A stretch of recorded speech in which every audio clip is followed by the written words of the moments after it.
योजना मैं यही बताऊंगी कि पिछले 2 साल से इन 18 महीनों में रोज आपके ऑनरेबल एमएलए साहब जो है मेरे दफ्तर में पहुंचते थे, बोलते थे कब इंद्रवाल आपको चलना है, कब आपको छात्रों आना है। और मैं इनको रोज बोलती थी चलेंगे, कोई बात नहीं, आप फिक्र मत करो, कोई डेट जो भी मुझे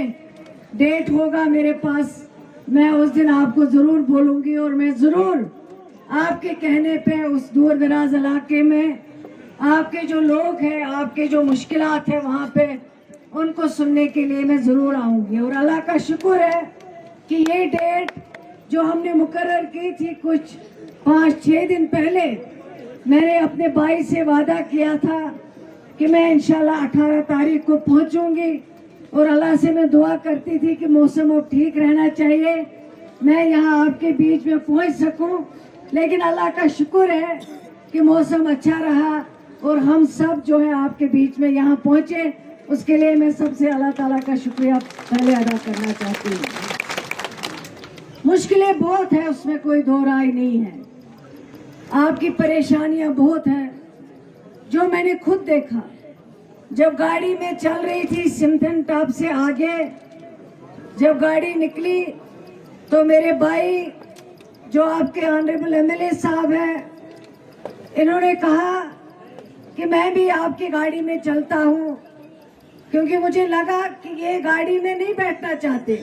बल्कि आपकी मुश्किलें वहां मुझसे डिस्कस करना चाहते हैं, तभी मेरे साथ जो है गाड़ी में बैठना चाहते थे। और मैंने कहा जरूर आप आइए, बैठिए। और जब भी ये गाड़ी में बैठे वहां से यहाँ तक उन्होंने स्टार्ट किया है, ये मेरी बस्ती यहाँ पे है, यहाँ इनको रोड नहीं है, ये मेरी एक बस्ती यहाँ पे है जहाँ कोई हॉस्पिटल नहीं है, और ये हाईवे जो यहाँ से जाती है कुकरनाग तक, उस हाईवे में कोई भी ट्रॉमा हॉस्पिटल नहीं है, कोई भी फर्स्ट एड सेंटर नहीं है। यहाँ तक इन्होंने सारी इस वक्त का फायदा लेके ये सारी बातें इन्होंने यहाँ तक मेरे कान में डाल दी। मैं समझती हूँ कि आपने इनको अपना नुमाइंदा बनाया अपने वोट से, और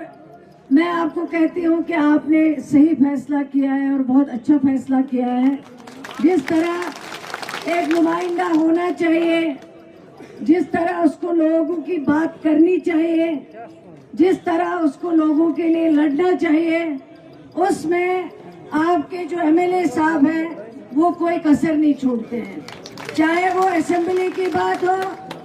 चाहे वो किसी भी मिनिस्टर के पास जाके आपके मुश्किलात रखने की बात हो, उसमें कभी पीछे नहीं बैठते। लेकिन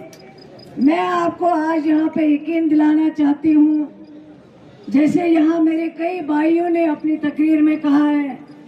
कि 40 साल से हम कोशिश कर रहे हैं कि ये एजुकेशन स्कूल की जो बिल्डिंग है ये बने, लेकिन हम नहीं बना पा रहे हैं।